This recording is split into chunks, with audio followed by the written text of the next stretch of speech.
conhecendo essa casa, e eu espero que possa, com o meu saber, né, técnico, contribuir para a compreensão da pessoa que está no espectro do autismo e contribuir com as lideranças, com os dirigentes, com os familiares. Esse tema, eu imagino que tenha sido assim, objeto do interesse de um grupo de casas, enfim, de lideranças, por conta do crescimento do autismo na sociedade. Então a gente precisa realmente se preparar para lidar, para integrar. Então eu espero que a partir dessa apresentação vocês possam compreender e incluir as pessoas que estão no espectro na rotina, nos estudos, no ambiente, que a gente possa estar cada dia mais preparados. Como disse a irmã, a gente antigamente nem ouvia falar, né? A gente não convivia com pessoas com deficiência, e hoje a gente convive, graças a Deus, e tem a oportunidade de aprender e ensinar, né? A gente aprende o tempo todo. Eu sou colega do Mauro há muitos anos, sou encarregada de um serviço voltado à pessoa com deficiência, e hoje cerca de 75% do nosso público está no espectro do autismo. Então não era assim há um tempo atrás, há quase 27 anos atrás, a gente tinha os diagnósticos muito diversificados, e a gente vê agora o quanto que a gente precisa estudar, aprender, para oferecer um atendimento de qualidade. Coloquei aqui encarregado do GAP, que é esse grupo de avaliação, né, da pessoa especial, que é o nome antigo, e da Policlínica Naval Nossa Senhora da Glória. Então vamos lá. O autismo é uma deficiência, é um transtorno? Como é que a gente pode definir o autismo para a gente começar a compreender? Ele tem cura, não tem cura, é um pouquinho autista, é muito autista? Como é que a gente enxerga essa pessoa, né? O autismo é um transtorno, é classificado assim, como um transtorno do neurodesenvolvimento. Isso significa que a pessoa já nasce com autismo. Ninguém fica autista depois de um susto, uma viagem, uma infecção, apesar de haver descrições do autismo regressivo, que a criança tem um desenvolvimento compatível com os marcos do desenvolvimento até 1 ano e meio, e a partir de algum evento abre um quadro. Mas o fato é que esse bebê já nasceu com marcadores biológicos para o autismo. Tá? Sinais e sintomas. Eu vou falar primeiro dos sinais da infância, depois eu vou me dedicar ao autismo na vida adulta, que é o capítulo à parte, tá? Deixa eu passar aqui, depois eu volto lá. Então, nesse slide, a gente vê ali, só para ilustrar, né? Uma mãe numa interação com uma criança pequena, que uma criança bem pequenininha, com dias de vida, já é capaz de ter reciprocidade no olhar. A gente faz um sonzinho, ela repete. A gente faz uma gracinha, ela ri, a gente estica a mãozinha, ela estica a mãozinha para pegar o colo, né? Quando a gente estica, ela pede o colo. E essa criança tem muita dificuldade, desde bem novinha, a ter essa leitura dos sinais. Ela não percebe, não é que ela não queira, ela tem dificuldade de interpretação desses sinais sociais. No segundo desenho ali, uma criança com intolerância a barulhos, que é uma coisa bem típica, apesar de que nem toda criança que tem intolerância a ruído, ela tem autismo. Existem transtornos de processamento auditivo, mas é um sinal bem importante no transtorno do espectro do autismo, é a dificuldade com barulhos. Depois vamos pensar na evangelização, como é que a gente cuida disso, para a gente poder integrar essa criança. Outro sinal, às vezes uma tendência a brincar isoladamente. Ela não quer brincar, ela não gosta de amigo? Não, mas ela às vezes tem dificuldade de lidar com muitos estímulos simultâneos.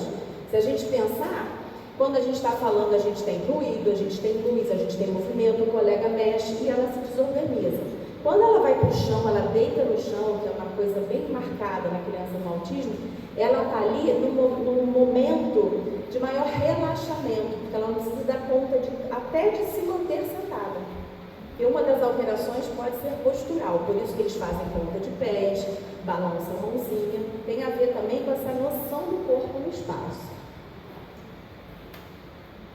Aqui Aqui no quarto desenho, uma tendência a girar as rodinhas, eles gostam de brincadeiras repetitivas, crianças gostam, nem toda criança que gira rodinha tem autismo, mas a gente soma um conjunto de sinais que podem sugerir. Às vezes a criança vai gostar de um pedacinho do brinquedo em vez de gostar do brinquedo todo. Então, às vezes, ele brinca muito mais com a embalagem do que com o brinquedo, ou brinca de uma maneira peculiar, né? E, no último aqui, fazendo um enfileiramento de objetos, que é outra característica bastante comum na criança pequena. Há uma tendência a gostar de organização, porque a organização traz um relaxamento para o corpo, quando eu tenho uma previsibilidade. E a vida é o que, gente? Imprevisível. Então, isso aumenta muito o nível de ansiedade. Eu vou falar daqui a pouquinho sobre o autismo no adulto. Então, sinais. Uma imitação pobre, uma dificuldade da gente cantar uma musiquinha. Então, cai, balão aqui na minha mão, a criança com dificuldade de reproduzir. Pouco contato visual ou dificuldade de sustentação. Às vezes a criança ultrapassa, ela olha, mas ela atravessa o interlocutor, ela não consegue sustentar. Ou ela olha, não está fazendo contato, ela passa ou desvia. Podem não gostar de toque, mas tem criança com autismo que abraça demais. Então é um certo desequilíbrio entre não gostar e se agarrar. Mas é tão carinhoso, meu filho não tem autismo, porque há uma ideia de que pessoas com autismo não gostam de toque.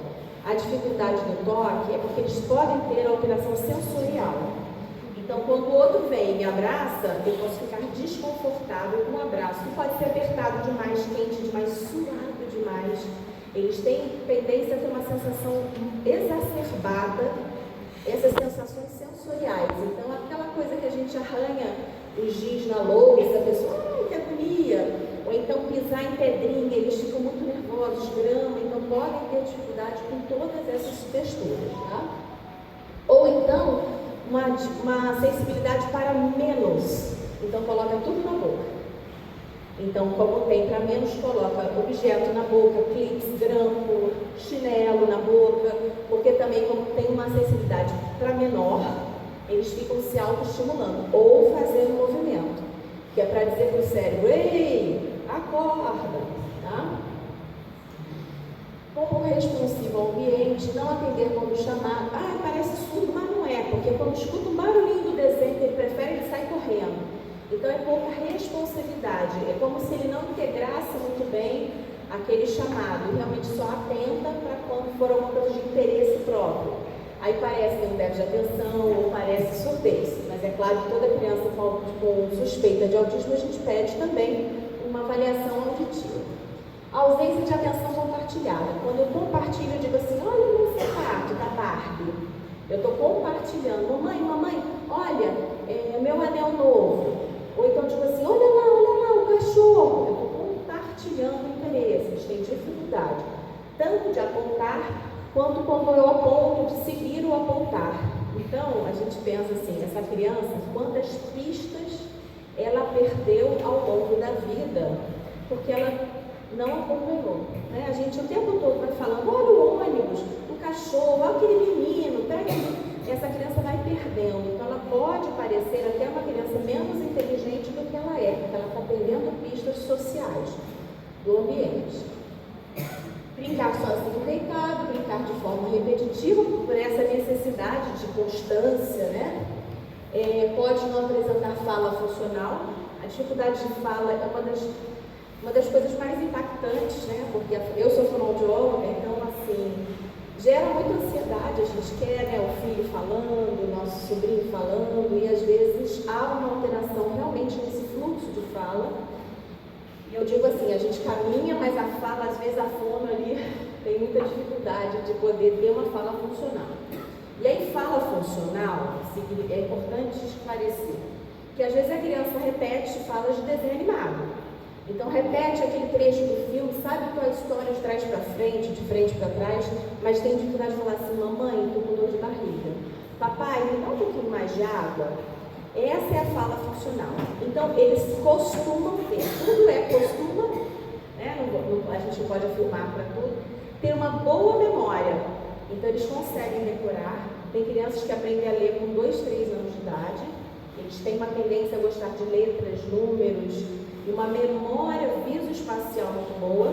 Então, se você faz um caminho, se mudar o caminho, a criança fica nervosa, porque ela já sabe bem pequenininha, fica puxando, queria aquele caminho. Manutenção, persistência, né?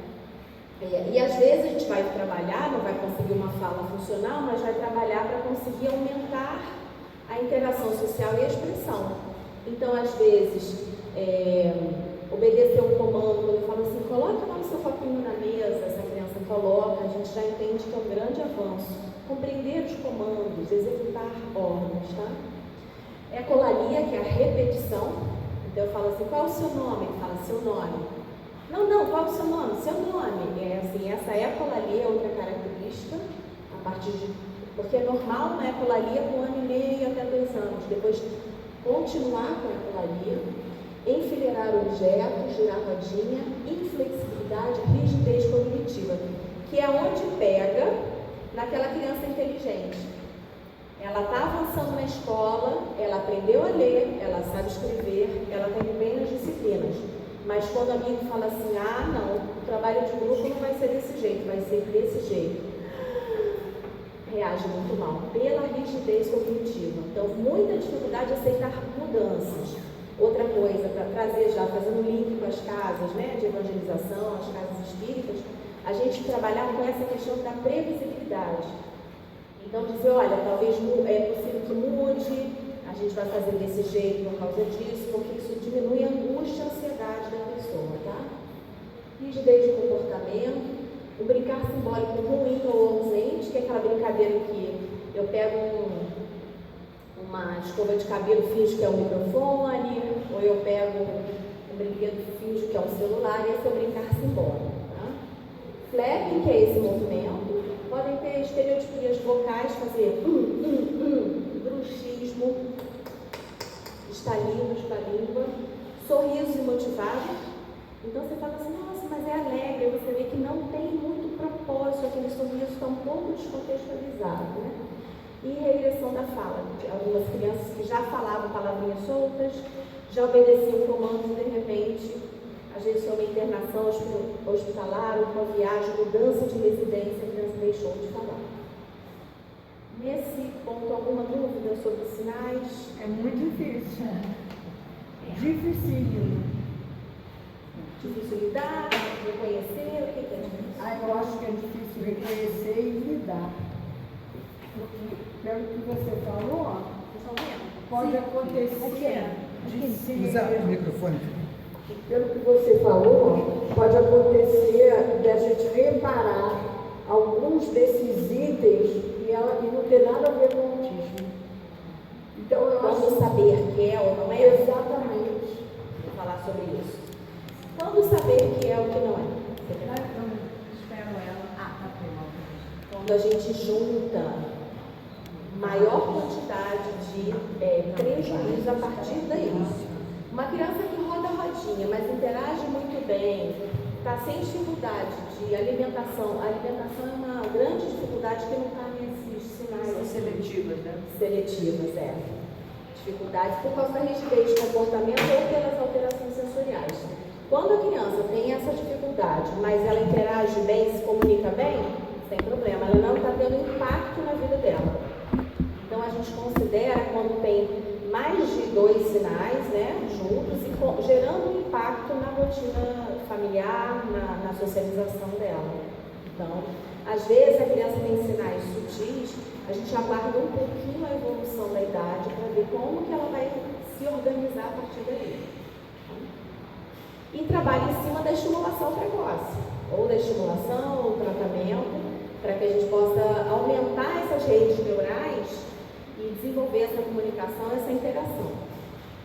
Então, a minha dúvida é com relação à regressão da fala, se é uma regressão no sentido de parar mesmo, deixar de falar, ou se seria alguma alteração na fonética, na emissão de voz, se isso é observado também. E se o bruxismo seria só ao dormir ou durante o dia também?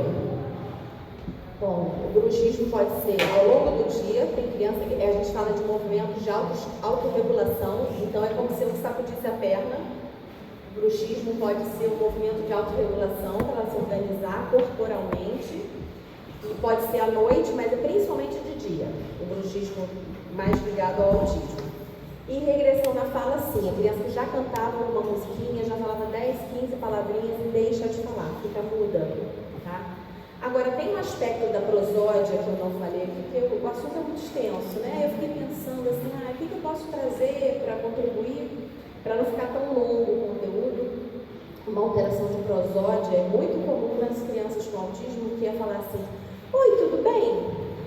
Eu adoro brincar com isso. É uma fala que parece um pouquinho desenho animado, uma fala um pouco estereotipada. Então, às vezes, uma dificuldade na entonação se é pergunta, ou então você fala, a pessoa assim, não entendi muito bem se eles estão brincando ou brigando. Por exemplo, a criança pode estar vendo uma cena e ter dificuldade de interpretar. Se eu falar assim, cara, há um tempão que eu não te vejo, eu estou brincando ou estou brigando? É muito sutil. A gente percebe, quando a gente não tem dificuldade nessa leitura social, não, ele está brincando com ele, porque na verdade ele gosta dele, ô Vascaína, aquela coisa, né, que a gente brinca. Mas a pessoa com autismo pode ter dificuldade nessa leitura social, dessa compreensão se aquilo é uma brincadeira ou uma briga. A entonação da sua voz é dificuldade para o autismo? As duas coisas. Tanto ele pode ter dificuldade na hora de falar, eu não sei muito bem como explicar isso, eu gosto de estudar ciências biológicas. Eu posso ter uma fala, uma prosódia diferente, a pessoa com autismo. E ela pode ter dificuldade também de processar a fala do outro.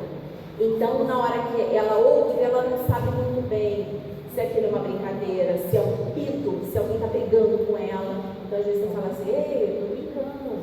Eu tinha um paciente que eu falava assim, ei, chuchu. Ele falava, eu não sou chuchu. Ele não entendia que era uma forma amorosa. E eu dizia assim, eu estou brincando com você. Chuchu, quando eu falo, eu estou me referindo a afeto, é um apelido. E aí depois ele super entendeu, mas eu precisei explicar. Por isso que é importante os evangelizadores, quem convive, né? A gente sempre dizer, olha, eu quis dizer isso, porque facilita. Senão ele ficou com aquela dúvida, pode chorar, chora com mais facilidade, porque não entendem. E aí a gente vai fazer essa mediação, a gente fazer essa tradução. Eles têm dificuldade também com metáforas e sarcasmo, né? De entender. Tipo, você fala, aí fulano arrancou o olho do outro de tanta raiva. Nossa, mas como assim? Arrancou o olho, foi lá e tirou o olho? Em adulto, inclusive, isso ainda é um grande sinal. Nos autistas nível 1, que são as pessoas com o menor comprometimento global cognitivo, a dificuldade com o sarcasmo é grande. Você não sabe se está brincando ou brigando, se é literal. Então a pessoa às vezes prefere ficar no mundo dos livros, no mundo das séries, do videogame, porque ali há maior previsibilidade, porque é cansativo. Existem estudos que falam da sobrecarga neurológica de uma pessoa ficar o tempo todo fazendo essa conversão. Então há uma sobrecarga, um cansaço danado. Eles não costumam gostar de ambiente cheio, porque shopping, mercado, ambientes ruidosos, e que eles têm que ficar o tempo todo fazendo esse processamento neurológico. Então há uma sobrecarga sensorial mesmo. Vai ter que dar conta. Você disse que eles têm muita dificuldade com o barulho, né? O grito, essas coisas. E quando a própria criança grita? Porque o próprio autista grita o tempo todo. Como é que isso funciona, por exemplo, nessa relação dele com o próprio grito? O grito pode ser a fala dele, né?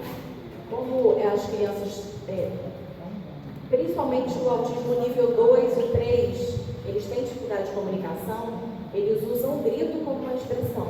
Não gosto, não quero, estou com fome, estou triste, estou com saudade, quero a mamãe, quero ir embora. Então o grito, eu reconheço o choro de uma criança com autismo só de ouvir o choro. Não para.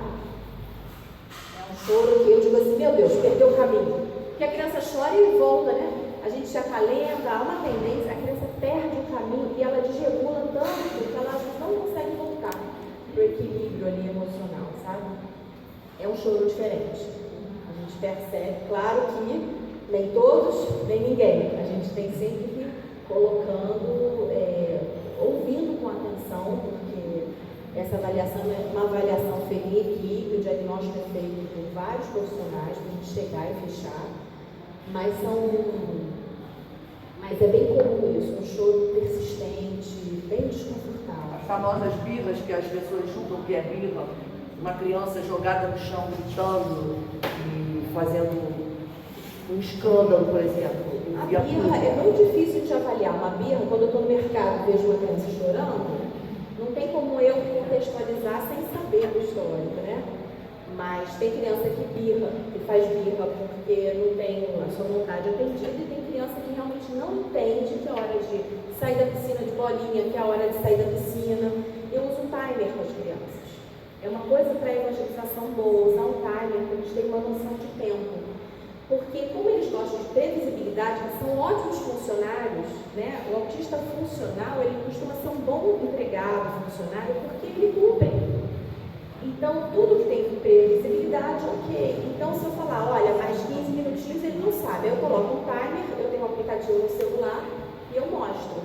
Então, eu falo para a mãe, para a professora, olha, na escola, na hora do recreio, na hora de voltar para a sala de aula, usa o timer, que ele vai ver que o ponteirinho está indo, é coloridinho, eu posso depois passar, vou até falar para ficar salvo, né?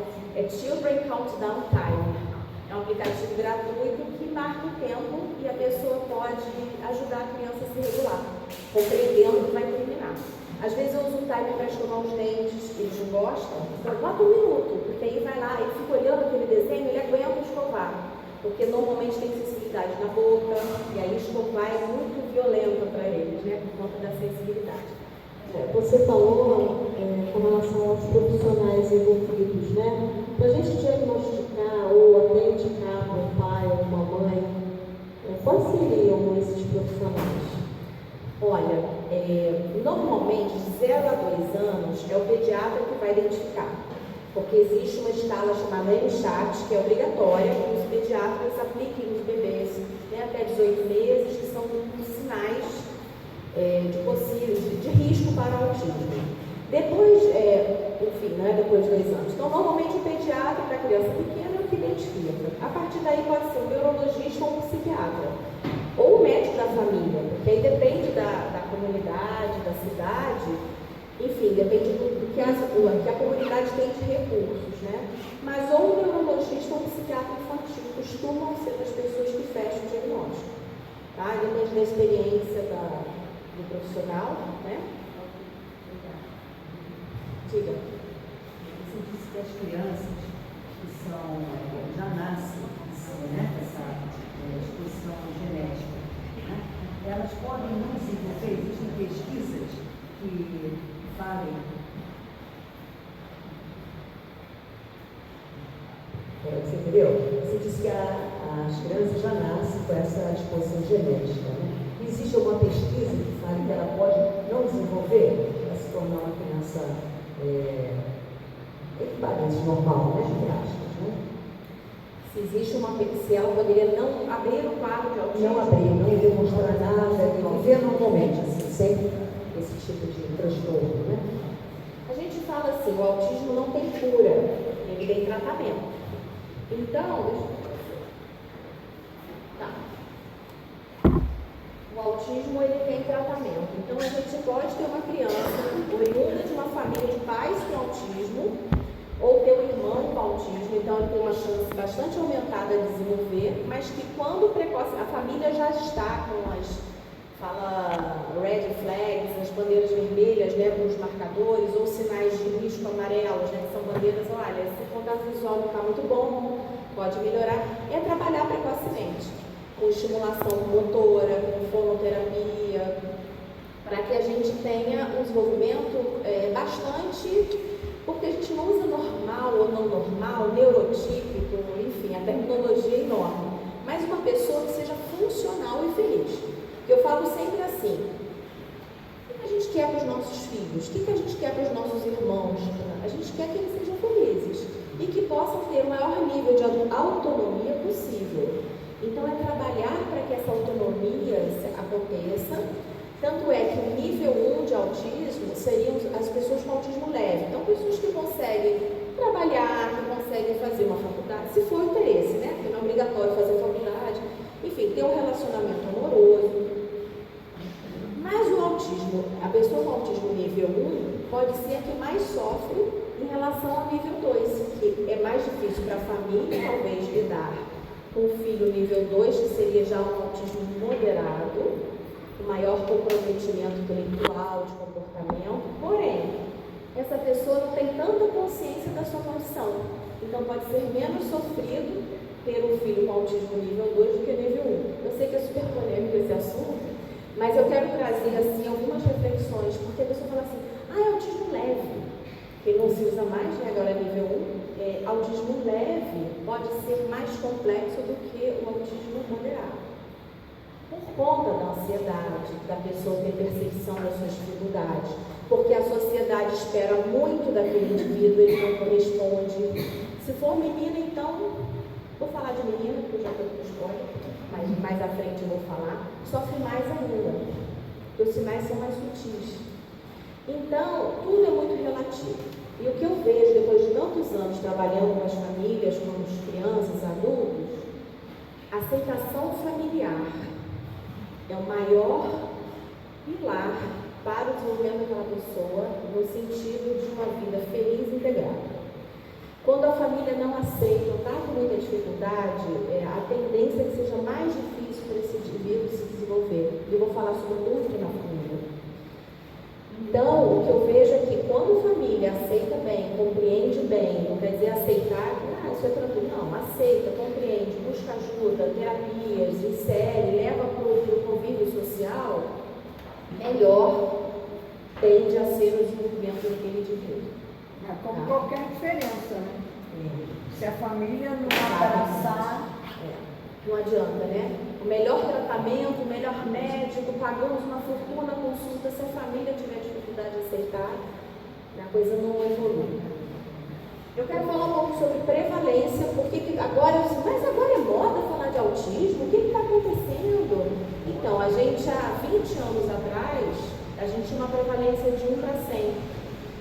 E aí, ao longo desses anos, a gente tem uma prevalência. Hoje, o CDC é um centro americano, mas que imagina-se que reflete a realidade nacional e de outros países. Portanto, não é coisa de americano, coisa de brasileiro, enfim. Acontece um crescimento na Europa, em outros países. E atualmente se trabalha para esse número de 1 para 36. Então, é um número muito alto. Então, a gente precisa acordar, entender. A gente não sabe o que está acontecendo, né, do ponto de vista da ciência, sabe-se que tem marcadores biológicos para isso. Então, o autismo não acontece porque a gravidez não foi programada, ou porque tomou vacina, não tomou vacina, ou porque ingeriu alimentos X ou Y. Há um marcador biológico que a ciência está tentando identificar, né, a parte genética. Mas você sabe que com esse crescimento a gente precisa se preparar para compreender, para incluir, para cuidar, para amar. Tá? Pois não. A Covid tem alguma importância nesse aspecto do autismo? Todo mundo ouviu da Covid? A gente ainda não tem tempo de pesquisa. O que a gente entendeu, alguns aspectos que chamaram a atenção. Eu recebi muitas crianças novas, né, o nosso serviço após a Covid, mas é porque os pais estavam em casa olhando para essas crianças, ou porque ficaram, bebês que nasceram, ficaram 1 ano e meio, muita reclusão, né? Esses bebês de pandemia são bebês que então os pais estavam esperando, não, nasceu na pandemia, vamos dar mais um tempinho. Sim e não. Bebês com muita tela, muita exposição a telas, muito precocemente, então crianças de 1 ano e meio já usando celular. Então a gente tem visto esses comportamentos sociais que podem estar afetando, mas a Covid em si eu desconheço algum estudo ligado a isso, tá? Com a minha curiosidade, eu não sei se eu leio no assunto, mas eu entendo que eu acho que já existia essa demanda muito grande, mas como foi falado lá, era escondido, porque as famílias tinham vergonha de falar, eu tenho um filho que tem problema, né? Que tem uma diferença. Então eu acho que a crescente hoje aparece mais, tá ligado?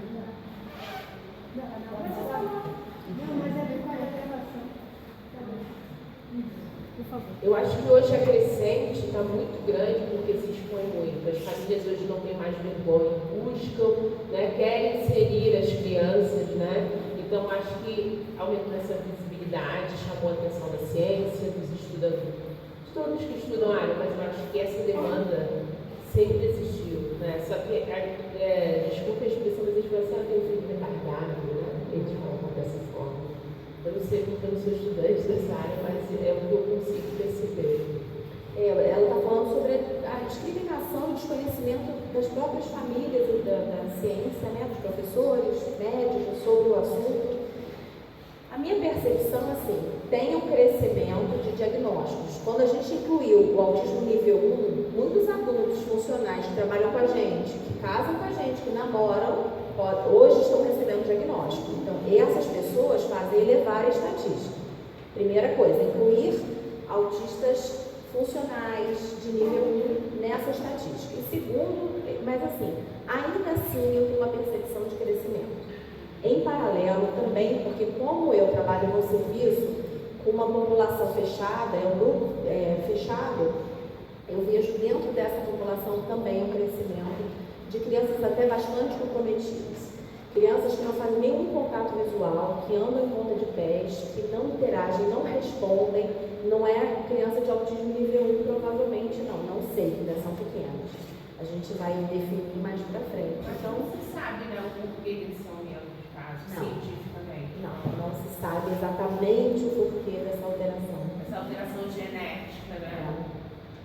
Porque tem sido uma crescente muito grande, né? A gente, por enquanto, né, enquanto os cientistas trabalham nas causas, a gente trabalha para incluir, né? Para compreender, assim, não tem componente hereditário, mas tem marcador biológico e algumas famílias que já têm um filho com autismo têm uma chance maior de ter um segundo filho. Às vezes a gente vê nessa área da psiquiatria pessoas com déficit de atenção, transtorno de linguagem, autismo, são condições que podem ser maiores fatores de risco, sim. Obrigada. Vamos lá, prepara a Érica aí.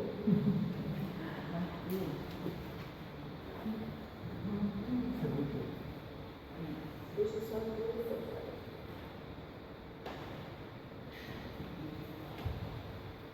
E aí, o tratamento, como é que em que consiste o tratamento? Usa medicação, não usa medicação? Quais as terapias necessárias? Eu não sei se alguém aqui tem um familiar com o diagnóstico. E aí, assim, existe questões muito comerciais ligadas ao tratamento do autismo, mas tem muitas terapias boas, tem outras que têm pouca evidência científica, enfim, o importante é seguir uma linha segura de tratamento, e o tratamento é sempre semanal, regular, frequente, por tempo indeterminado. Aí, musicoterapia, terapias motoras, atividades físicas, o tratamento é inserção, sim, né? Na casa, né, na vida espiritual, inserção na vida comunitária. E a questão de crianças autistas ter contato com pets, gato, cachorro? Pois é. Como eles costumam ter dificuldades sensoriais, dizem que o contato com o pelo, o bichinho, né, traz tranquilidade. Tem muitos vídeos até na internet de pessoas que se regulam com o terapêutico. Então, cada dia se estuda mais, né, a aquisição do pet para regular essa pessoa, para tranquilizar, né, por todas as questões sensoriais, emocionais que o bichinho traz na vida da gente, né. Às vezes a criança tem agonia. Se for um cachorrinho muito levado, muito filhotinho, a criança pode temer, até apertar, ter um pouco de... Então tem que avaliar cada caso. Não é uma indicação assim, um pet. Tem que avaliar caso a caso. E talvez um cachorrinho mais velho um pouquinho, que seja um cachorro mais calmo, né? Porque filhote é danadinho.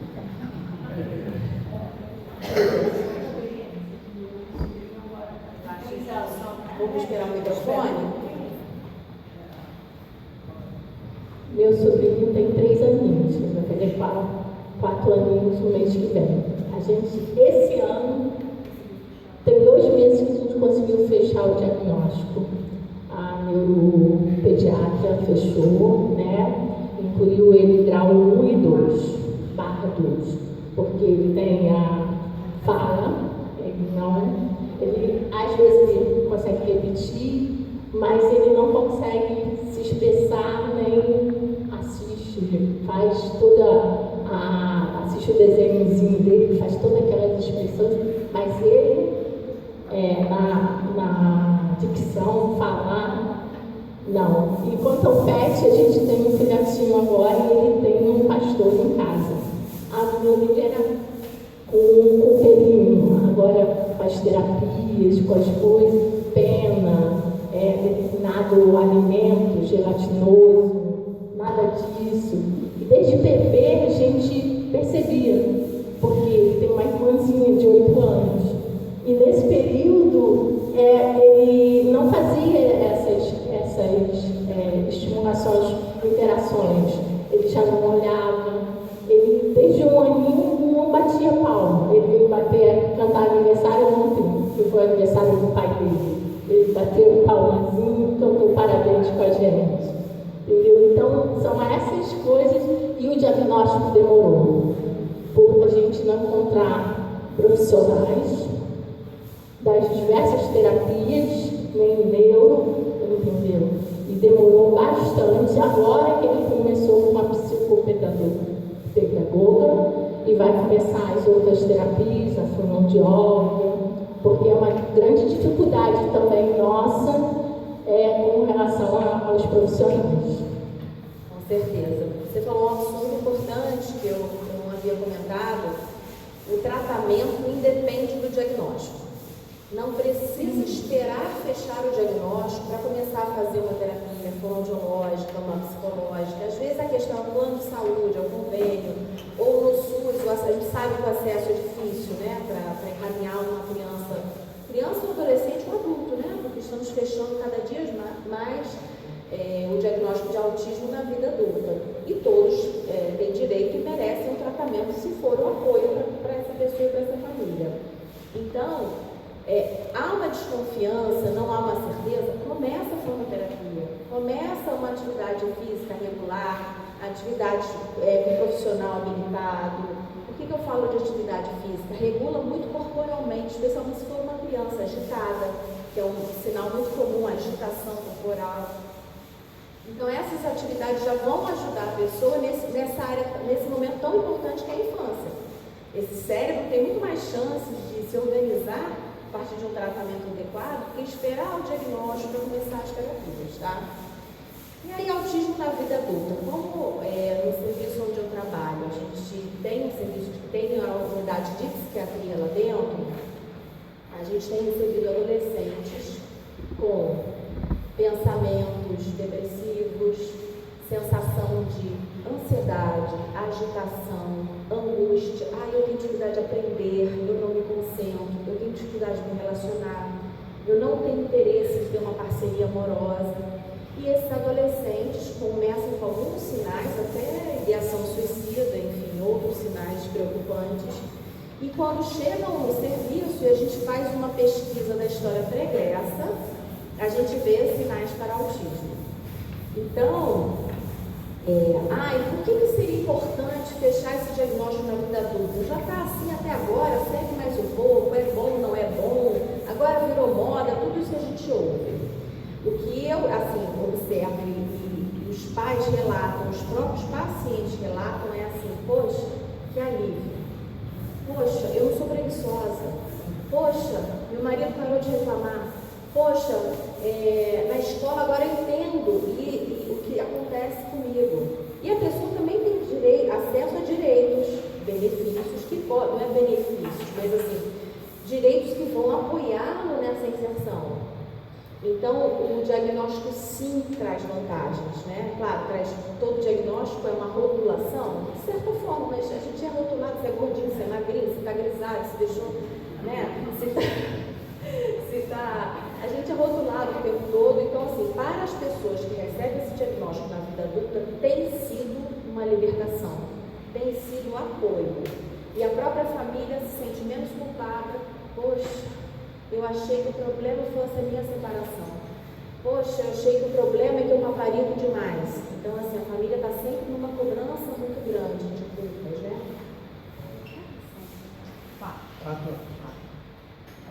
A gente não começou bem.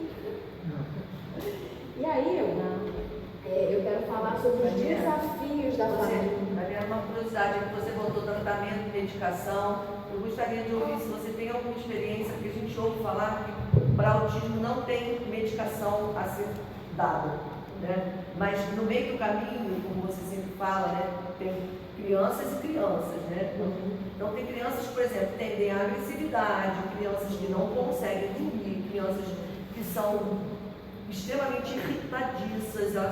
E nessa situação, o próprio psiquiatra, ele prescreve, mas não é para curar o autismo, é para conter essa mudança de humor que a criança que é autista tem, porque isso também é uma dificuldade para ela, na interação, na concentração. Perfeito, obrigada. A medicação, ela vai servir para atenuar, minimizar essas alterações de humor, de sono, principalmente de sono, é onde eu vejo que a maior indicação de medicação é para alterações de sono. Tem crianças que amanhecem o dia sem dormir e as famílias vão ficando esgotadas. É um grau de estresse comparado a um militar de guerra, em guerra. O grau de estresse, esse estudo de um doutoramento, que o estresse familiar é comparado a um militar em guerra. Tá? Então é sempre assim, não se sabe o dia de amanhã, não se sabe o que vai acontecer, então aquela família está sempre naquela preocupação, se a criança vai chorar, se vai incomodar. É uma realidade do mundo. É uma realidade. Ela passou uma medicaçãozinha, porque ele estava com essa dificuldade, 2, 3 horas da manhã, ele não conseguia baixar o E você via que ele queria dormir, mas não conseguia. E quanto mais sono, mais agitado ficava. Então, a alteração de sono, ela é comum em quase 70% das crianças, especialmente as mais novas. Então, há muita indicação de medicação por conta da alteração de sono. E aí, como é que são os desafios da família diante dessa deficiência, né? Eu trabalho com comunicação e o que eu percebi, assim, algumas famílias engajavam mais no tratamento, outras engajavam menos. Algumas famílias tinham maior dificuldade, quando não tem rede de apoio, costuma ser mais difícil, né? Quando a família não consegue ver entre os seus pares, na comunidade, ou na vizinhança, ou na família, aceitação.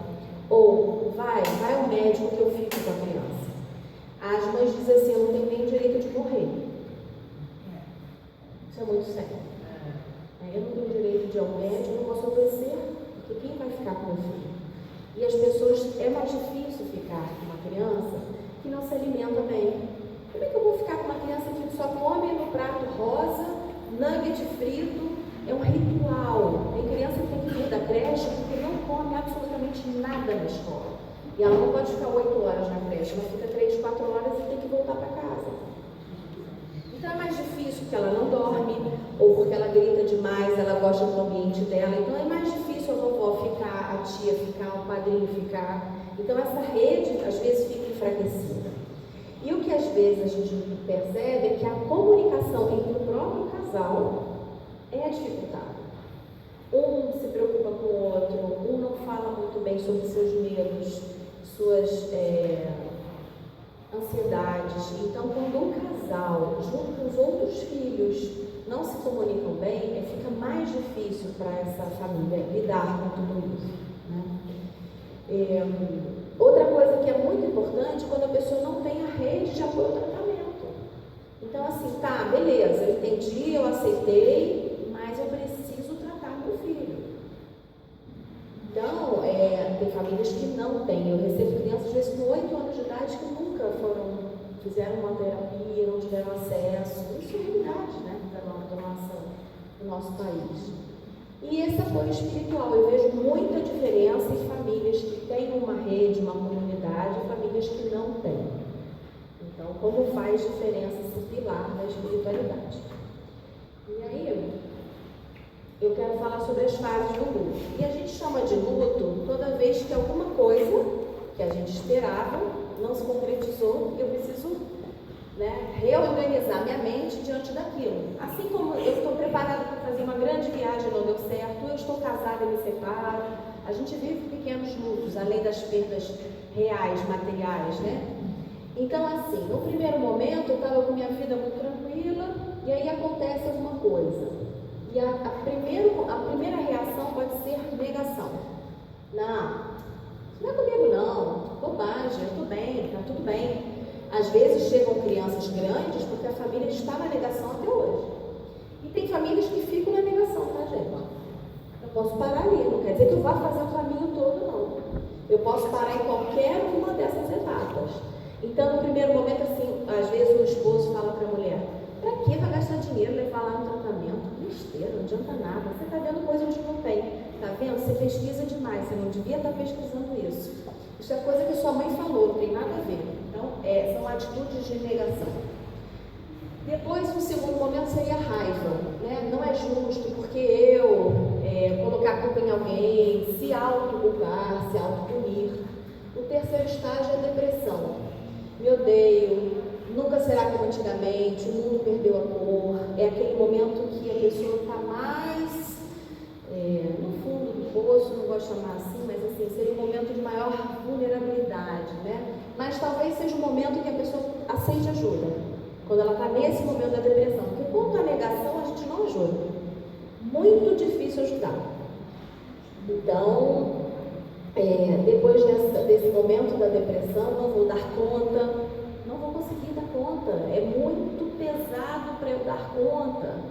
Nessa hora a gente apoia muito, vai dar conta sim, você já deu conta de tanta coisa, eu confio, eu acredito que você vai dar conta. Depois a barganha, vou fazer tudo certo, ganharei, faço qualquer coisa assim, a gente fica negociando com Deus, com o universo, a gente fica ali na barganha. E o último estágio, né, que a gente adoraria que todas as pessoas, quer dizer, em maior ou menor espaço de tempo, chegassem à aceitação. Tinha que ser dessa forma, tudo vai dar certo, assim, eu aceito, me sinto forte e preparado para lidar com isso. Então, as famílias, quando conseguem, né, ou as pessoas, as famílias, chegar mais rápido, fazer esse caminho mais rápido, a vida segue, né? Então, assim, a equipe de saúde, os amigos espirituais, os colegas, os vizinhos, os familiares, podem ajudar muito nessa compreensão, porque dá um pouquinho de raiva. Eu já tive uma raivinha assim, poxa, brincadeira, a gente falou que tinha que fazer o tratamento, sua mãe sumiu. E aí eu não estou ajudando quando eu faço isso, porque eu estou julgando, né? Quando a gente compreende que é para essa família, para essa pessoa está difícil. Então ela está negando, tipo assim, não consigo lidar com isso. Mas em algum momento a ficha cai de alguma forma, ou porque alguém falou, alguma coisa aconteceu, ou o próprio amadurecimento mesmo, e essa pessoa resolve aceitar e trilhar um caminho aí de viver de um outro jeito, a partir de uma outra perspectiva, de uma outra compreensão.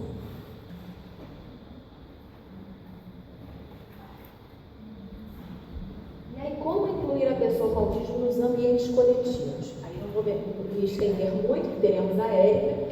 O que a gente pode fazer é acolher a família, a pessoa, observar reações a desconfortos com ruídos, luzes, aglomerações, tentar ajudar para que essa pessoa se sinta confortável de participar, né, do grupo, do ambiente, adaptar o ensino, então talvez usar o timer para as dificuldades de transição de uma atividade para outra, ou dizer assim, vou contar uma história, mas que aconteceu só na mente do autor, quer dizer, fazer aquela mediação de conteúdos para que aquela criança, aquele adolescente compreenda. E, principalmente, perguntar como pode ajudar. Porque na hora que uma criança faz birra no meio da rua, no metrô, aquele escândalo, fica todo mundo olhando com cara torta, alguns se compadecem, outros ficam julgando. Como é que a gente ajuda essa mãe, essa pessoa que está ali, vivendo uma situação tão estressora? Como que a gente pode ajudar? Às vezes é segurar a bolsa da pessoa, às vezes é ficar em silêncio, fazer uma prece. Então a gente tem várias formas de apoiar. E o ideal é que a gente pergunte, como que eu posso ajudar?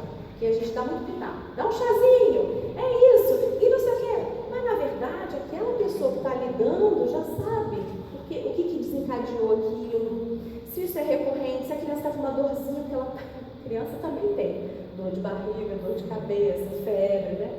Então, eventualmente tem alguma causa orgânica que está contribuindo para essa desregulação de comportamento. Então, sempre a gente pergunta como pode ajudar. Isso vale para qualquer deficiência. Uma pessoa com deficiência visual na rua, uma pessoa com surdez, uma pessoa que está de muletas. Sempre a gente pergunta como te apoia. O que eu posso fazer para te apoiar? E para terminar, tem muita, se vocês pesquisarem na internet, tem essas informações, mas assim, direitos da pessoa com deficiência, vagas especiais, então nos shoppings, nos supermercados, nos ambientes coletivos, passe livre para transporte público, desde que seja para o tratamento. Esse passe antigamente era para a pessoa ir e vir. Agora está atrelado, pelo menos no Rio de Janeiro, enfim, em outras cidades e estados pode ser um pouco diferente, a questão realmente do deslocamento para o tratamento. Atendimento prioritário em clínicas, hospitais, filas. Uso do crachá ou do colar facilita, porque identifica. Então, em voos a pessoa tem prioridade e tantas outras situações. Facilita usar essa identificação. Direito à mediação escolar e prioridade na restituição do imposto de renda. Isso são alguns dos direitos. Tá? Mediação escolar é um grande problema. Mediação escolar. Estamos ainda engatinhando, já caminhamos um pouquinho com o bebê, mas assim, ainda é muito difícil essa inclusão escolar. Eu nem trouxe esse tema para a nossa conversa, mas assim, é um capítulo à parte. Tem turmas que tem 4, 5 crianças com autismo, então para o professor esse desafio de ter que lidar com criança pequena, um chora, um desregula, enfim. Enquanto sociedade precisamos fazer isso que estamos fazendo aqui. Aprender, compreender, estudar soluções e apoiar. Tá? Aquelas vagas que você colocou aí, vagas especiais, dentro do transporte, já tem alguma identificação? No metrô tem, o símbolo é esse símbolo do laço. Ficou definido pela Prefeitura Municipal de Transporte que todos os assentos, todos, independente de marcado ou não, são prioridade. Cabe à sua consciência como cidadão ceder o espaço. E nas vagas são pintadas com esse símbolo, né, do laço e o quebra-cabeças. Meus queridos, diga. Que a gente pode identificar é o quebra-cabeça e o girassol. Eles não sabem, mas o girassol também é para deficiências não. Ela está falando sobre facilitar o áudio, que colar de girassol é para deficiências não visíveis. Por exemplo, uma pessoa que tem uma bolsa de colostomia pode usar o girassol, para o autismo também, uma deficiência não visível, né? E a gente precisa. Meus queridos, desculpa se eu avancei o tempo, mas eu sei que é um assunto assim que causa, né, muito interesse para compreender. Eu espero ter contribuído, foi um prazer, vou passar a palavra para ela. Muito bom. Dani, como a gente tem acesso a tudo isso que você Eu posso compartilhar A essa apresentação. gente vai colocar no grupo do WhatsApp, tá? Obrigada. O dela e da Érica. Tá, joia. Obrigado, querida. Obrigado, Dani. Vamos passar agora para a Érica, dar continuidade à segunda parte do nosso tema, voltada para a questão da evangelização. Boa tarde a todos, a todas. Eu, na verdade, estou aprendendo também essa tarde, aprendi muito agora na fala da Dani. Na verdade, eu só sou evangelizadora, não tenho nenhuma especialização para falar sobre o autismo, mas como era uma demanda nossa, né, de termos alguém para também trazer um pouquinho sobre essa parte, e a gente não conseguiu, né, ninguém que pudesse aliar as duas coisas. Nada é por acaso, como disse o nosso irmão Mauro, né, aceitei o desafio, claro que eu ia ter que estudar, como estudei, e aí ganhei de presente, no início das minhas buscas, encontrar esse livro aí maravilhoso, que foi o meu livro de cabeceira nos últimos meses, para poder trazer um pouquinho, né, do conteúdo desse livro, do que ele fala, para a gente poder refletir sobre como trazemos esse acolhimento, essa inclusão da melhor forma possível dentro dos nossos centros espíritas, para esses queridos irmãos que a cada ano entram, né, nas nossas casas cada vez mais, né, e precisam receber com toda certeza esse melhor acolhimento que a gente puder dar. Então, estamos aqui todos para fazendo o primeiro passo do dever de casa. Inclusive eu que aprendi muito nesse primeiro momento aí com a fala da Dani, que é especialista no tema, que é a questão de buscar conhecimento. A gente só colabora, a gente só se aprimora, só se qualifica quando a gente busca conhecimento. Então a gente com toda certeza já está aqui dando o primeiro passo. Tá? Então vamos juntos, né? Para a gente iniciar o nosso bate-papo, eu trouxe aqui uma fala que é bastante forte. O livro da Lúcia, ele é um livro cheio de depoimentos. Vou falar brevemente dele e dessa experiência dela. Na verdade, ela fala isso, né, nas lives que ela tem feito. Também tive a oportunidade de assistir uma delas, que ela recebeu essa tarefa, né, de nossa irmã Anália Franco, sob inspiração, numa reunião mediúnica, para que ela produzisse um material sobre o autismo. E ela passou de 3 a quase 4 anos estudando, se preparando, fazendo laboratório, né, tendo contato com várias pessoas que estudam o tema, estudiosos do tema, famílias que têm essa vivência. Então é um livro muito cheio também de depoimentos, né, muito rico em situações, e ajuda a gente a entender melhor, né, como é que está acontecendo ali naquele contexto. E ao ler o livro, essa fala me chamou muita atenção. A gente vai ler juntos aqui. Quero falar, mesmo sem palavras eu penso. É como viver preso dentro de meu cérebro, vendo, ouvindo, percebendo e tentando apenas de verdade não ficar doido sem poder falar melhor.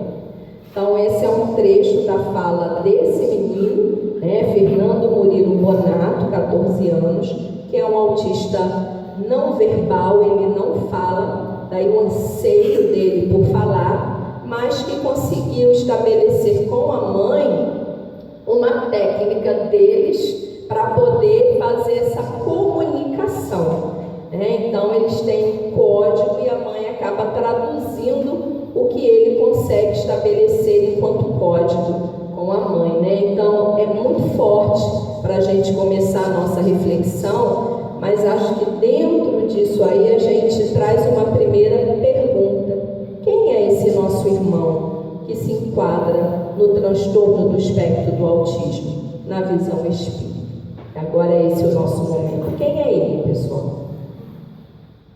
Não ele, né? Fernando está aqui representando todo esse grupo. Fernando é feliz. A gente se emociona, né? Eu também chorei quando li essa fala. Fernando está publicando o seu 3º livro. E ele é muito feliz e muito grato por conseguir, de alguma forma, se comunicar, mesmo sem ser do jeito que ele gostaria. Ele tem página no Instagram, ele é alegre, ele passa uma energia assim pra gente bastante especial, né? Mas quem é o nosso irmão autista, segundo a visão espírita? Deixa ele ver. Vai falar de novo? Ele é um espírito como todos nós temos as nossas características. E a característica dele é essa dificuldade que ele tem, né? Nós temos também nossas dificuldades, que muitas vezes escondemos muito bem, mas todos nós temos. Exatamente, né? Então, os nossos irmãos que hoje se enquadram no transtorno do espectro autista são espíritos, né, reencarnados, talvez por uma prova ou por uma expiação, ou até para nos despertar para tantas coisas, né? E aí estariam desempenhando uma missão importante junto daqueles seus familiares. Espíritos que na verdade estão dentro, né, conectados a corpos que, de acordo com o espectro, têm uma dificuldade em expressar, né, tudo aquilo que aquele espírito está sentindo, está pensando. Então a gente percebe nitidamente que o espírito está ali com todo o seu potencial. E eu escolhi essa fala justamente para a gente refletir sobre isso. A dificuldade desse espírito está justamente no instrumento para poder agir, né, atuar no mundo onde ele está encarnado nesse momento. E refletindo sobre essa condição desse irmão, né, que é um espírito, que até que deixa muito claro para a gente, em alguns momentos na sua obra, né, quando ele fala de espíritos que reencarnam em corpos com deficiência intelectual, numa ocasião ele inclusive faz, né, uma evocação e o espírito se comunica plenamente. Quando eu li a fala de Fernando, eu rapidamente me lembrei dessa situação. Então eles estão ali, querendo acolhimento, prontos a aprender, sedentos, né, de oportunidades de crescimento nessa vida. Fala, querido. E a gente, enquanto espíritas, temos aí nas mãos essa tarefa maravilhosa de poder recebê-los, acolhê-los e de alguma forma auxiliar no processo de educação desse espírito. Pode falar. A gente tem a consciência. Tá. A gente tem a consciência que do que a gente estuda e conhece de uma forma geral, uma escolha, né, do espírito vir para evoluir ou para ajudar a família. Só que assim, a minha grande curiosidade junto ao espiritismo, eu acho que não tem uma fala que direciona muito para isso, mas assim, por que o aumento, né, desses casos, como foi dito na parte técnica, né?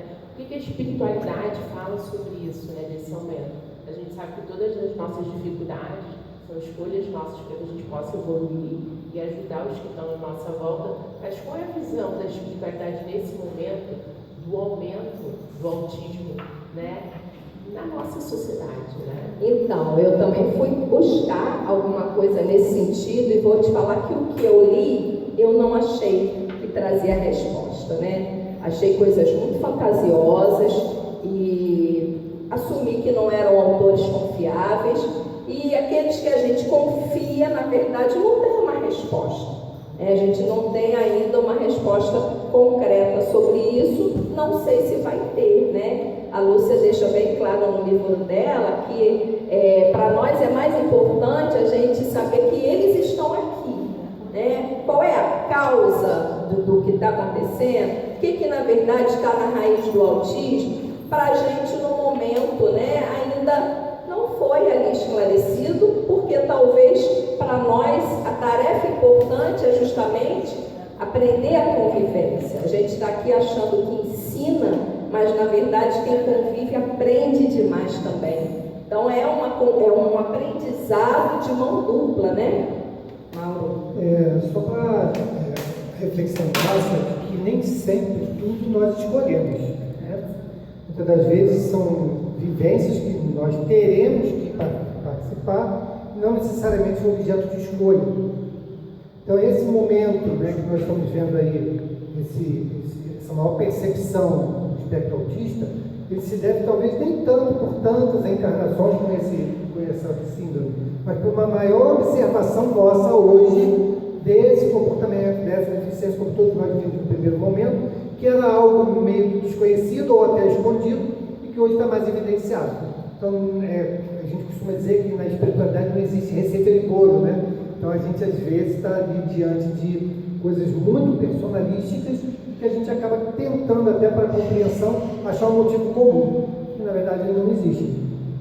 É o que eu acho também, né? A gente não tem um motivo, e talvez seja porque de fato o nosso olhar está mais sensível, né? A nossa sociedade ela está mais sensível, e a gente acaba mesmo percebendo mais esse irmão, as famílias assumindo mais algo que antigamente se negava. Eu acho que é mais por aí também, né? E talvez uma necessidade mesmo desses irmãos chegarem, né, enfrentarem suas provas, enfrentarem seus desafios, né, trazerem esse desafio para as famílias, que a gente está nesse processo acelerado também, né, de transformação, a gente está em ebulição o tempo inteiro. Eu acho que é mais por aí. Como você mesmo falou, pode ser prova, pode ser expiação, mas também pode ser missão. Pode ser missão, né? Porque o que responderá isso é o espírito que está ali naquela condição. Né? A gente que olha externamente, a gente sempre olha com aquele olhar de puxa vida, né? Que dificuldade para aquele espírito. E se você tiver oportunidade de conversar conversar com aquele espírito, ele vai te dar uma lição de vida. Vai falar, eu estou bem, né? Eu estou feliz, eu estou produzindo e está tudo bem. Eu acho que isso, na verdade, são para todos. Todas as condições que a gente, na verdade, enquadra como condições especiais. Então, esse nosso irmão é um espírito e a gente tem um presente muito grande na nossa vida, que é a oportunidade de levar um pouco de conhecimento à luz da doutrina espírita, não só as nossas crianças e jovens que chegam às nossas casas, dentro do espectro, mas também as famílias que ali chegam precisando de apoio, de acolhimento, né, de um conforto, de um esclarecimento.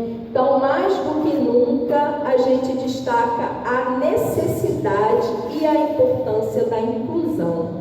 Para isso, a gente precisa mesmo se capacitar, né? Porque incluir não é só pegar e dizer, não, a minha casa inclui a criança ou o jovem com espectro autista, porque eles entram ali, participam da aulinha, tá tudo bem. Não. Incluir é fazer o melhor, o mais agradável, e é fazer com que ele se sinta pertencente àquele espaço. Para isso a gente precisa conhecer. É o movimento que nós estamos fazendo essa tarde aqui, todos juntos. Então vamos nós, né? Nós, na verdade... Oi, querida. Tiana. Eu penso que algumas pessoas acham que essas situações são assim, sofrimento, né? A pessoa vê sempre, né? E sofrer, né? A pessoa sofreu um desastre, a pessoa sofreu uma internação, sofreu uma cirurgia. A palavra sofrer, passar por. Então eu acho como que Deus é soberanamente justo e bom, então não são punições, são oportunidades para a nossa vida, para que nós estejamos mais atentos, não sejamos tão dispersos em relação aos nossos semelhantes, estejamos observando e para isso sermos mais amorosos com as dificuldades dos outros, não é? Perfeito. E nos irritemos menos com as dificuldades, porque às vezes não é que a pessoa, como no início a nossa companheira a gente falou, não é com preguiça. Eu não sou preguiçoso, eu tenho essa característica, né? Então que nós tenhamos, nós somos muito rígidos em relação aos outros. Eu acho que isso é lição que Deus nos envia. Perfeito. Muito boa aí a colocação. Então, na verdade, já que nós precisamos e necessitamos incluir, a gente vai agora refletir sobre alguns trechos trazidos mesmo no livro, na obra da Lúcia, sobre como a gente pode receber melhor, adaptar melhor os nossos espaços. Então, a gente começa refletindo sobre como podemos receber melhor esses nossos irmãos e nossas irmãs. Primeira coisa é o que estamos fazendo essa tarde. E várias outras que a gente tiver oportunidade. Buscar conhecimento, buscar capacitação, né? E como eu falei na fala aqui para minha irmã, a gente tem que ter muito cuidado, porque como o tema também está fervilhando, existem aqueles especialistas que se fazem especialistas porque eles querem. Então tem muita CC, né? Tem muita fala que a gente tem que ler com muita cautela. Que eu vou falar para vocês que eu li de tudo. Eu li desde que são irmãos de planetas superiores que encarnaram aqui, como são eles espíritos suicidas. Então a gente lê de tudo. Então o que a gente assume, né? Para nós o mais importante é o que está aqui agora conosco e o que fazer. E ter muito cuidado com o material que a gente está de fato lendo, né? Se debruçando sobre ele. Uma questão muito importante é entender, junto aos responsáveis que chegaram, trazendo aquela criança e aquele jovem, as particularidades que ele traz. Como Dani nos mostrou, o autismo ele é algo que não é fechado. A gente não tem um conjunto de sinais e de sintomas que caracterizam uma personalidade. Está dentro de um espectro, e esse espectro ele é muito variável. Por isso é representado pelo quebra-cabeça, pelas várias cores, é muito variável.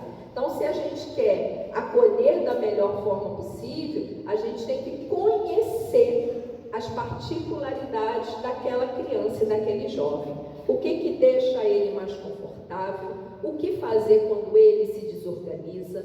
Aí a gente vai entender que às vezes ele quer ficar balançando uma chave, mas não é porque ele quer atrapalhar a turma, porque ele está de saco cheio do que está sendo ali falado, não é porque ele precisa daquele balanço de chave para manter organizado a explosão de sentimentos que ele está ali sentindo. Então, primeira coisa é buscar compreender, entender quais as particularidades que chegam junto aos nossos centros com aquele jovem ou com aquela criança. E a gente vai ver nas casas que tem mais de um, né? Minha evangelização eu mesmo considero uma evangelização pequena, porque o meu centro é micro também. Então, nós temos uma evangelização de 20 a 25 crianças.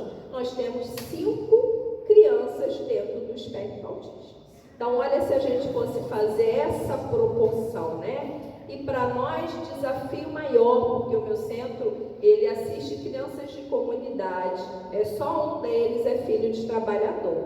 O restante vem de famílias que levaram anos, eu estava conversando com a Dani, anos para ter um diagnóstico. Porque é uma população que tem dificuldade, inclusive, de frequentar, né, os espaços mesmo que poderiam dar o melhor suporte e chegar ao diagnóstico dessas crianças e desses jovens, né? Então, entender a particularidade é muito importante, oferecer oportunidades de socialização e criar condições para acolher melhor. Acho que é muito importante a gente ser franco com todos os outros colegas. Chamar os colegas, explicar que ali existe aquele irmão, aquele amigo que tem uma particularidade e que às vezes ele vai precisar agir de tal ou tal forma e que de repente algumas coisas que a gente faça possa mexer tanto com aquele irmão que ele se desorganize. Então, trazer a turma como parceiro. Na presença da criança? Não, pode ser. Eu prefiro a gente lá conversa, explica, até porque um dos nossos ele bate, né? Ele é agressivo. Então, as crianças, de início, imagina, você ficar apanhando, qual seria o revide, né? E é muito bonito quando eles entendem a particularidade daquele irmão, que eles sentem, mas eles fazem um esforço sobrenatural para não revidar e não revidam. Eles chamam a gente, né? Saem, a gente tenta auxiliar de alguma forma. Então, todo mundo tem que estar ciente da presença daquele irmão e o que, na verdade, pode incomodá-lo e o que fazer quando ele está desorganizado. Mas isso a gente só consegue estabelecer quando a gente está aliado com a família, né? Quando a gente chama também a família para conversa e se abre para conhecer aquele irmão ou aquela irmã. Então, isso eu acho super importante. E oportunidade de socializar. Tentar, vou falar um pouquinho disso mais à frente, na nossa aula, sabendo o que ele gosta, né? Vou trazer alguns casos concretos, até da nossa vivência lá no centro. A gente tem um irmãozinho que passou esse ano todo no hiperfoco. Eles têm os hiperfocos, né, Dani, das cores. E o hiperfoco dele é o verde. Ok, então, na sua aula, por que não ele incluir uma pintura que leve a cor verde? Incluir uma maquete, eles gostam muito de coisas que eles possam palpar, talvez pela sensibilidade. E ele um dia falou, como eu estou feliz que ele fez uma maquete de isopor daquela maior. Ele passou 2 sábados embolando o crepom verde e colando. Mas no final dos 2 sábados, estou muito feliz. É pequenininho ainda, né? Tem 4 anos, né? É verbal, ele se expressa. Por quê? Eu falei, mas por quê? Porque você fez o chão? Não, porque eu estou cheio de verde. Ele ficou o tempo todo ali com a cor verde. Então, acho que é uma forma também de trazer para a inclusão, né? Ter essa percepção. Então, eles sempre podem e devem fazer alguma coisa. Inclusive, numa esquete, onde a gente achar que ele não está falando, que às vezes vai ser um não verbal, para aquele espírito estar ali já vai ser muito importante, né? Então, fica aí para a gente refletir. buscar saber de qual tipo de suporte ele precisa e quais seus pontos fortes para incentivá-lo. Ele gosta de cantar? Vamos colocar ele para cantar, né? Quantas músicas a gente canta no nosso centro? Ele gosta de tocar? Ainda não sabe tocar um instrumento? Deixa ele com um pandeirinho, deixa ele fazer algum som, né? Ele gosta de ajudar, tem um que gosta de ajudar a servir, então vai lá, vamos ajudar a servir o lanche dos colegas. Então, tudo isso que eu estou trazendo, a gente só consegue conhecendo, não tem jeito, né? Sabendo o que ele gosta e incentivar. O incentivo aí ele vai ser super importante, porque já é tanta dificuldade que ele enfrenta, porque até aquela criança ou aquele jovem conseguir chegar num lugar de acolhimento, nossa, mas já sofreu demais. Já levou muito, foi muito rechaçado, já foi muito criticado, já foi muito julgado. Então eu acho que uma evangelização pautada nessas questões positivas vai fazer uma diferença muito grande na vida desse espírito. E respeitar o seu tempo e o seu momento e as suas particularidades. Eles, na verdade, têm um tempo de resposta, não talvez por uma deficiência cognitiva, mas até pela dificuldade de refletir sobre vários estímulos que chegam ao mesmo tempo. Então, às vezes, a gente lança uma perguntinha ali na turma, se ele é um autista que é verbal, ele pode responder, mas nem sempre ele vai conseguir te responder naquele momento. Então, a sensibilidade de ouvir os que estão ali respondendo mais rápido, mas lembrar que ele está ali. E vamos voltar nele, vamos ver qual é a resposta dele. Então, ele precisa de um tempo maior para esse processamento e para dar essa resposta. E respeitar as suas particularidades. Essa que eu falei que demorou bastante tempo, é uma menina, para ter o diagnóstico, chegou lá no centro com 2 aninhos, hoje ela está com 9 anos. E ela nunca ria. Na verdade, acho que durante esses anos todos, eu só a vi sorrir 2 vezes e mesmo assim aquele esboço de sorriso. E a gente fica como? Ah, cadê o sorriso? Que vergonha quando eu recebi pela mãe o diagnóstico esse ano. O único consolo era que a gente não sabia, né? Mas a partir daí é a particularidade dela, por alguma forma, por algum motivo, ela não sorri. E esse é só um exemplo para a gente entender que a gente não deve ficar insistindo em coisas que a gente acha que é muito comum para uma criança fazer, mas na verdade ele vai se comportar muitas vezes de forma diferente. Então a gente precisa muito respeitar cada particularidade que surgia ali para nós, né? Eu esqueço disso. Muito bem. É muito importante também nós entendermos que os nossos irmãos, Dani falou disso, precisam saber o que irá acontecer e entender a rotina da evangelização. Então, eles precisam da previsibilidade. Então, explicar como será o esquema daquela tarde, a rotina daquela aula, para aqueles que muitas vezes têm uma dificuldade maior de entendimento. A gente pode fazer isso através de gravuras, coisas básicas, Só mostrar que no primeiro momento, como normalmente é a nossa rotina.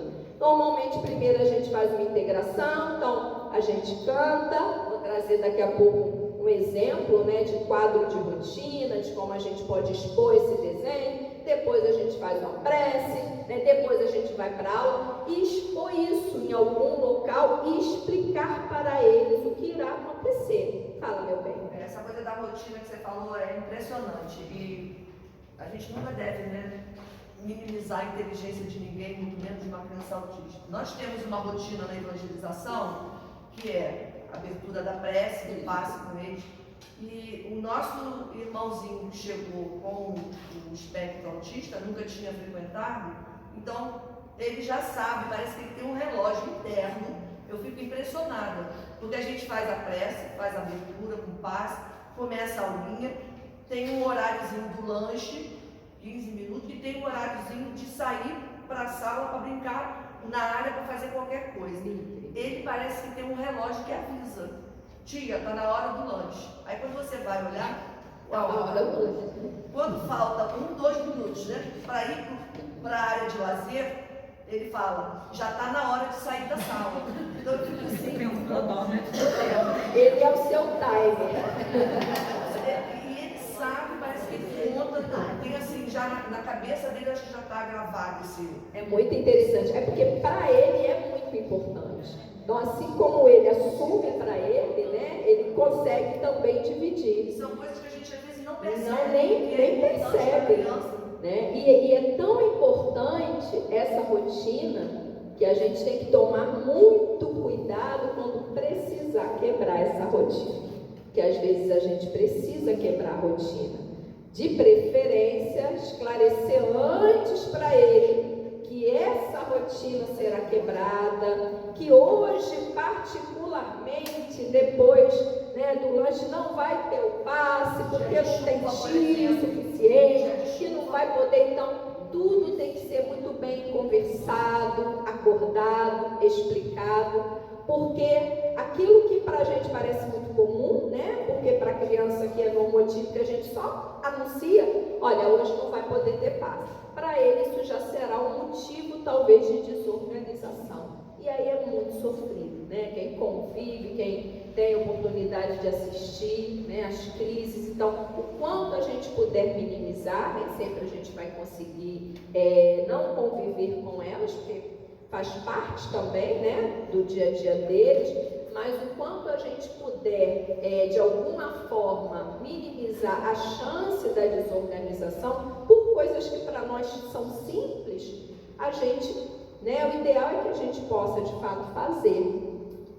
Precisam de um tempo maior para processarem uma determinada informação. Então, como eu falei, é um ensinamento de mão dupla. A gente aprende e aprende muito. Então, aquelas tias desesperadas, assim como eu, que às vezes já chega preocupada com o horário, então a gente tem que aprender a ficar mais calmo, a ficar mais tranquilo, né, a fazer as coisas mais devagar, a falar mais pausadamente, a falar mais devagar, porque eles precisam também encontrar naquele ambiente um ambiente mais calmo, mais sereno, mais tranquilo, mais acolhedor, e vão precisar de um tempo para processar tudo aquilo que a gente está ali passando. Então, nós também aprendemos, né, a diminuir o passo, a andar mais devagar. Não devem ser expostos a muitos estímulos de uma só vez. E é muito importante que a gente faça o movimento de descobrir se algum o desagrada. Né? Será que existe, aí junto aos familiares, aos responsáveis, algum som específico, né? Alguma tonalidade de cor específica, algum barulho específico? Então, se a gente vai ofertar música, vamos só na música, né? Se a gente vai, então, evitar até o ambiente o mais claro, o mais organizado possível, para eles vai ser bastante importante. E é muito interessante que a gente entenda que eles precisam muitas vezes das estereotipias, que são os comportamentos ali repetidos que eles fazem para se regularem, para se autorregularem, que às vezes nos incomoda ou incomoda um coleguinha e a gente vai fazer o quê? Não, está balançando muito essa chave, vou tirar da mão dele. Ou ele traz, ele anda com o bonequinho o tempo inteiro. Ah, não, mas agora não é a hora de ficar com esse bonequinho. E vai e tira da mão dele. Então, é a gente respeitar as particularidades que ele estiver apresentando. E deixar, né, se ele precisar balançar, se ele precisar saltar, pular, a não ser que a gente perceba que possa oferecer algum risco para ele. Quando não, para ele isso é extremamente importante. É a forma que ele encontrou para tentar se autorregular novamente, né?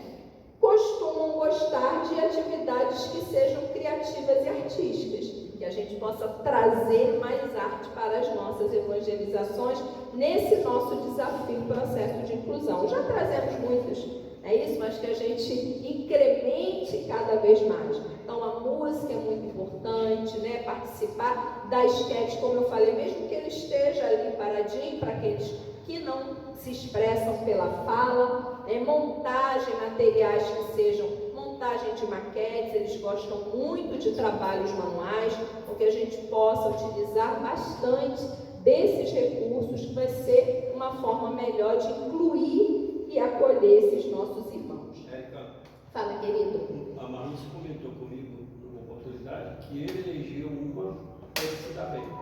Uma o quê? Uma criança. Ele elegeu uma das uma crianças. única, que é a criança que ele protege, que ele defende, que ele não abre Isso também, né? Normalmente é a criança que passa para ele maior segurança. Mas por exemplo, menor do que ele. Ela é menor? Não, lá no nosso centro, o menorzinho escolheu um que é gigantão, que traz um déficit intelectual, né? Que tem 21 anos. E agora, estudando um pouco mais, eu estou achando que ele possa também estar no SPEC. Mas é aquele caso de família de comunidade, né? Ele tem 21 anos e o menorzinho corre, quando ele está mais agitado, e ele vai se aconchegar na barriga, que é fofão, e aí a gente ainda brinca. É o ursão do Pedrinho. E os dois se dão muito bem. Ele quer ficar do lado. O problema é quando vai cada um para o seu espaço, né? Porque são de faixas etárias, enfim, de turmas completamente diferentes, mas ele também já elegeu uma outra amiguinha para ficar lá com ele e está tudo certo. E de início, o Fernando, que é esse maior, às vezes tinha que subir. Aí a importância de esclarecer, né? De saber que existe um amigo naquela condição e que a gente puder fazer para auxiliar. Então ele tinha maior paciência, mesmo trazendo o déficit dele intelectual, ele ia, subia, ficava lá um pouquinho. Quando ele estava lá integrado na aulinha dele, aí Fernando descia e ficava conosco. Mas isso é uma parceria que a gente faz com o grupo inteiro, né? Como podemos melhorar a comunicação? Diminuir a velocidade de emissão de frases. Então, estou trazendo aqui questões mais práticas mesmo para o nosso trabalho. Então, às vezes a gente fala uma frase, emenda na outra e atropela. É aprendizado para nós. Utilizar frases mais curtas, com palavras simples, frases mais assertivas, evitar rodeios, floreios. As instruções devem ser claras. A gente não deve estar achando que está falando, que eu sou muito assim, pega, eu estou vendo no meu pensamento, tá, muito claro, mas às vezes eu só falo, pega isso aí para mim e aponto. Não, aí eu tenho que deixar bem claro, pega esse lápis vermelho para a tia, por favor. Então, deixar muito claro o que eles, comando que a gente quer, né, que se estabeleça naquele momento. E não utilizar metáfora. Às vezes ele está no momento ali de arte e a gente fala, que é como a gente fala, que bonito, hein? Uma criança que é neurotípica, que ela ia, só de ver o meu olhar já ia, não, a tia não está achando nada bonito, ela está brigando comigo, ele vai achar que você está achando que ele é bonito mesmo, quando não é. Então é só um exemplo para a gente entender que não entendem metáforas. Então a gente tem que ser bem claro na nossa fala, né? Igual o chuchu ali da Dani. Não, eu não sou o chuchu. Na mente dele é assim que funciona. Nem nenhuma fala com duplo sentido. E aguardar a resposta com calma, com todo cuidado para não excluí-lo da conversa. Porque ele vai ter um tempo maior para processar, e aí o coleguinha respondeu, o outro respondeu, e aí a nossa tendência é já vou para a questão seguinte. E ele está lá quietinho no canto dele, preparado para responder, que ele já processou o que você perguntou, só demorou um tempo a mais. Imagina a frustração de você seguir adiante quando ele estava ali já preparado para te dar a resposta. Então esse olhar é muito importante também. E mesmo durante as crises, falar de forma educada, não aumentar o tom de voz. Se a mãe tiver no espaço, agir, né? Na primeira vez que um dos nossos teve uma crise, a mãe é uma das nossas, um deles, né? A mãe é a evangelizadora da casa. E aí foi uma cena que estava ele em crise e tinham 5 em volta da mãe, de crises que durou meia hora, até que ela falou, gente, deixa que eu resolvo.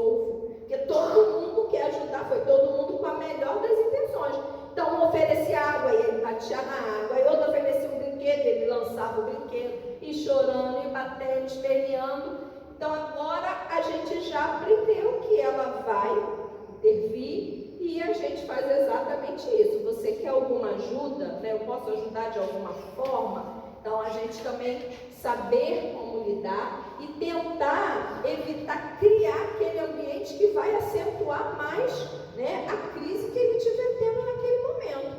Diga, Andréia, quer levar o microfone? Fala, querida. Eu estava aguardando exatamente para perguntar numa situação dessa, né, que eles podem ter lá o seu momento de crise. E aí você não tem, no caso aí, a mãe, um familiar próximo para poder auxiliar.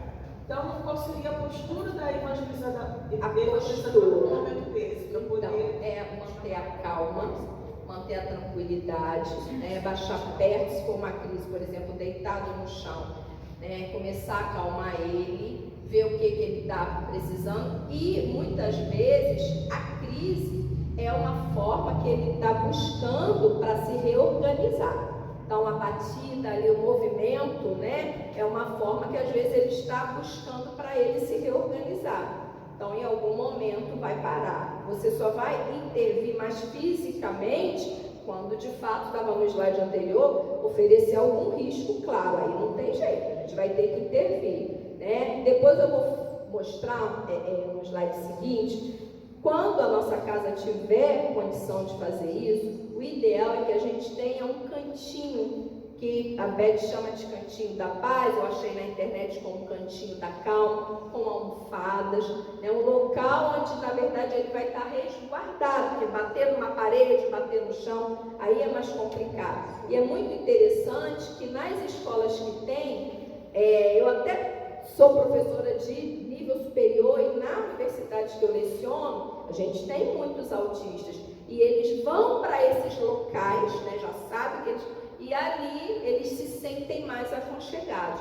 Mas, na verdade, né, o ideal mesmo é a gente tentar manter a calma, falar pausadamente, né? Estando dentro do centro espírita, o que a gente vai fazer também, pessoal?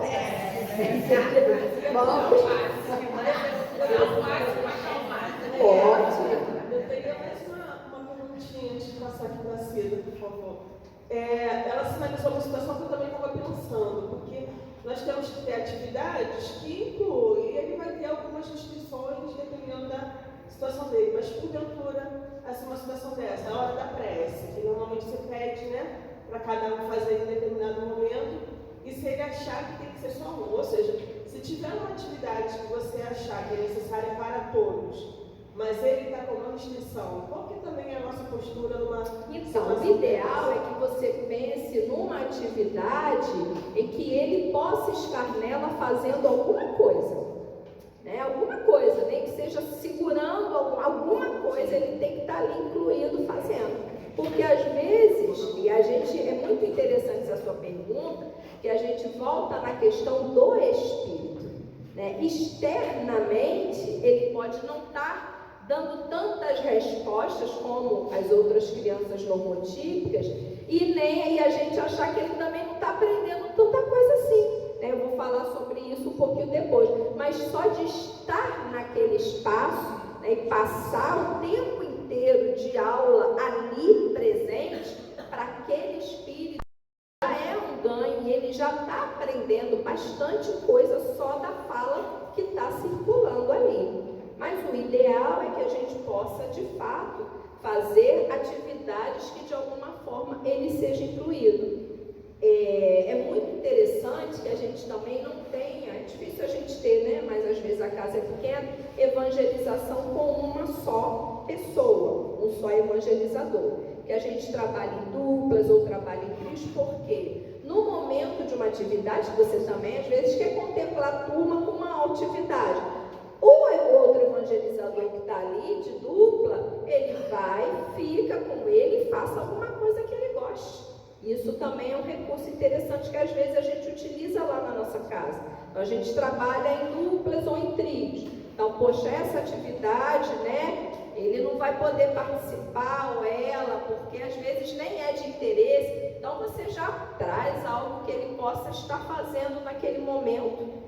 E ele vai estar ali, naquele espaço, né, só realizando uma atividade um pouquinho diferente, mas atuando. Está ali presente, faz parte daquela turma, está ali incluído. Antes da Marlúcia, a Cida estava... A minha dúvida é na parte do momento que houver uma crise, né, que está desorganizado, nós devemos tirar ele da sala ou deixar ele no ambiente, tirar a turma, as outras criancinhas da sala, até mesmo no sentido de ter sempre duas pessoas, né? Um apoio, uma pessoa assim. Então, esse apoio pegaria as outras crianças, levaria para um outro espaço ou tira a criança. Você vai precisar conhecer como ele responde na crise, né? Ele ou ela. Porque às vezes o fato de você encostar desorganiza mais ainda. Então tem alguns que quando a gente vai encostar, vai tentar arrastar, a situação fica pior e a tendência é a gente ficar mais nervoso, mais ansioso e a turma está ali assistindo. Então, de repente, vale a pena tirar a turminha, né? Tirar os demais. Mas quando não, se você conseguir, né, mais rapidamente acalmá-lo, conduzi-lo, também não tem problema. Ainda mais se você tiver lá o cantinho da paz colorido, eu vou mostrar aqui como funciona, que a tendência é eles gostarem, porque é um ambiente calmo, né, um ambiente tranquilo, um ambiente mais aconchegante. Marlu, você quer falar? Eu não sei se a Dani quer trazer alguma coisa. Eu sugeri o cantinho mesmo. O cantinho. Então, daqui a pouquinho a gente vai conhecer o cantinho da paz, que é o ideal é a gente deslocar ele para esse local, onde ele vai ficar mais aconchegado, né, mais preservado. Daqui a pouquinho eu vou mostrar um modelo. Fala, Mas para colaborar com a Ivone, né, que falou da questão de como fazer para a criança ficar concentrada. Lá, logicamente, foi depois de algum tempo, né, lidando com esse irmãozinho autista, eu agora descobri e faço com ele, quando ele chega, eu peço para ele escolher alguma coisa naquele dia. Nós temos alguns brinquedos, temos quebra-cabeça, temos monta-castelo, essas coisas. Então, quando ele chega, antes da abertura, ele não consegue ficar sentado na prece, eu peço para ele escolher alguma coisa que ele queira ficar naquele dia para ele. Ele vai lá, escolhe um negócio qualquer e ali ele fica. Ele faz as atividades todas com aquela coisinha na mão dele. Então a gente sabe que quem está aprendendo ali é um espírito, não é aquele corpo que está presente, né? Então ele faz a aula toda, sentado com aquele brinquedinho que ele elegeu, entendeu? Naquele momento a vontade dele foi feita e ele escolheu aquela peça de brinquedo, aquele livro, alguma coisa assim. Isso deu muito certo para a gente. Né? Ele chega até a participar da aula também, mas só que ele está com aquela... Exatamente. Ele é um apoio. É apoio, né? É o apoio dele. Isso é importante. Às vezes ele traz o apoio de casas que vai aparecer aqui. Ou às vezes a gente apresenta, né, alguns objetos. A única dificuldade é ele não quer dividir. Não quer dividir, não quer devolver muitas vezes aquele mais apoio. fácil os outros entenderem. Então, meus amores, agora a gente vai passar algumas ações que pode melhorar o nosso trabalho agora na prática, né? Então, esse é o exemplo do quadro de rotinas, né? Então, algumas escolas já trazem o quadro de rotinas, estão ali mais à esquerda. Hora da massinha, hora dos bloquinhos, é um exemplo escolar. E eu trouxe as figuras adaptando aqui para nós, né? Então, na hora da música, hora da prece, né, a hora da aula em si, das atividades, prece de novo, normalmente a gente faz prece do início e no final, e a hora do lanche. E o cuidado que a gente deve ter com o ambiente. Então, um ambiente claro, um ambiente organizado, um ambiente que não tenha muitas informações visuais diversificadas, que eles têm mesmo uma dificuldade, né, de receber vários estímulos diferentes. O quadro de rotinas exposto. Evitar modificar o ambiente da sala, né? Muitas vezes com rotina eles precisam da rotina, eles precisam da regra e eles começam a se sentir pertencentes àquele local e vão identificando aquele local. E se a gente fica mudando muito o local, já traz uma novidade que para eles pode ser um motivo, né? Até de desorganização mesmo. E como eu já falei antes, preparar a turma para compreender condição que o colega traz. Isso vai ser um aliado nosso, né?